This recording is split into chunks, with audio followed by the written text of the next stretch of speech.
Halo guys, bicara lagi sedikit soal MBG karena ada update nih. Jadi penerima manfaat dari program makan bergizi gratis ini akan diperluas, akan ditambah nantinya. Kalau kemarin kan karena tujuannya mencegah stunting, maka penerimanya adalah anak-anak sekolah, ibu hamil, ibu menyusui. Nah, sekarang akan ditambah dengan kaum difabel dan lansia. Nah, lalu apakah tujuannya jadi berkembang juga nih? Jadi pengentasan stunting di kalangan lansia gitu, pencegahan stunting di kalangan lansia. Ya karena kalau kita lihat ya makin ke sini kok program MBG ini tampak seperti proyek pengadaan gitu ya. Jadi nggak pernah kita lihat ada evaluasi, begitu banyak 15.000 lebih orang keracunan, anak sekolah keracunan, tapi nggak pernah ada satupun yang ditersangkakan, apalagi masuk pengadilan dan dipenjarakan. Nggak pernah ada evaluasi tuntas soal ini. Tapi programnya semakin jalan, semakin ditambah budgetnya gitu, anggarannya.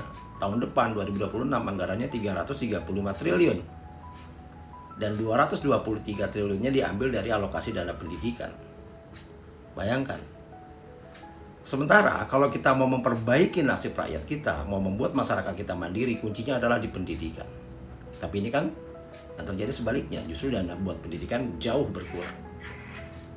Saya jadi ingat perkataan Dulas beberapa hari lalu ya, soal bansos. Katanya bansosnya harus dihentikan, 20 tahun dikasih beras aja, gimana mau mandirinya, kapan mau mandirinya masyarakat kita. Nah, MBG juga nggak jauh beda dengan bansos. MBG adalah bansos yang sejatinya justru, karena gila-gilaan dananya, nggak ngerti manfaatnya, nggak pernah ada evaluasinya juga gitu.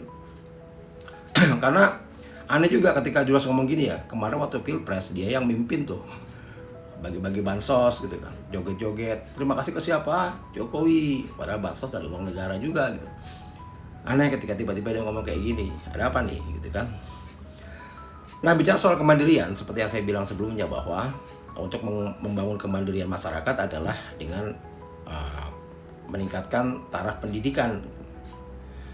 Ya akan jadi sulit ya ketika saat ini 68%, bahkan mungkin hampir 70% masyarakat kita miskin dan bergantung pada bansos dan suplai dari pemerintah. Dan sepertinya tidak ada usaha dari pemerintah untuk menaikkan tingkat pendidikan masyarakat kita. Bayangkan saja 335 triliun untuk MBG ini, jika dialokasikan untuk dana pendidikan, akan seperti apa dunia pendidikan kita? Akan luar biasa maju, semua gratis, kuliah gratis, pendidikan mudah. Masyarakat kita juga akan semakin pandai, semakin pintar, semakin punya daya saing, semakin mudah mendapatkan pekerjaan baik di dalam maupun di luar negeri.